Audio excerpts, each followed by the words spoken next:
તંત્રના પાપે મુશ્કેલીમાં શહેરીજનો મુકાયા છે। મુખ્ય પાઇપલાઇનમાં ભંગાણ સર્જાતા લોકોને હાલાકીનો સામનો કરવો પડ્યો। શહેરના અનેક વિસ્તારમાં પાણીનો પુરવઠો ખોરવાઈ ગયો। તંત્રના પાપે લોકોને પાણી માટે વલખા મારવાનો વખત આવ્યો છે। મોટા બજારમાં પાણીની લાઇન તૂટતા સમસ્યા લોકોને વેઠવી પડી રહી છે। તો પાણીની લાઇનમાં ભંગાણ છતાં તંત્રે કોઈ પણ પ્રકારની તસદી નથી લીધી અને તંત્રના પાપે રસ્તા પર લાખો લીટર પાણીનો વેડફાટ થઈ રહ્યો છે। પાલિકાની સિલોટવાડ વોટરવર્ક્સ સ્થિત જે આપણી મેઇન સર્વિસ લાઇનો જે છે એ પૂર્વ ઝોન મિડલ ઝોન ને આપણી મેઇન જે સર્વિસ લાઇન છે એમાં અત્યારે બ્રેકડાઉન થયું છે।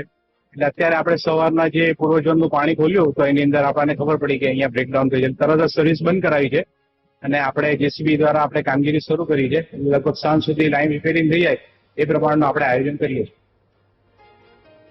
તો અધિકારીઓ જે હાલ દોડ્યા છે અને કહી રહ્યા છે તો ભર ઉનાળે નદી વહેતી હોય એ પ્રકારના દ્રશ્યો નવસારીથી સામે આવ્યા છે। પાણી પુરવઠો ખોરવાઈ ગયો છે। લોકોને પાણી માટે વલખા એક તરફ મારવા પડી રહ્યા છે અને બીજી તરફ રોડ પર નદીની જેમ પાણી વહી રહ્યું છે। તંત્રના પાપે ત્યાંના સ્થાનિકોને હાલાકી વેઠવાનો વખત આવ્યો છે।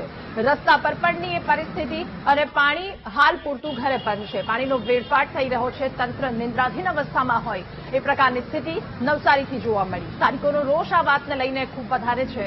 તંત્રના પાપે કારણ કે લોકો મુશ્કેલીમાં મુકાયા છે। એક તરફ પાણી પુરવઠો બંધ કરી દેવામાં આવ્યો છે અને બીજી તરફ રસ્તા પર નદી વહેતી હોય ભર ઉનાળે એ પ્રકારના દ્રશ્યો નવસારીથી જોવા મળ્યા।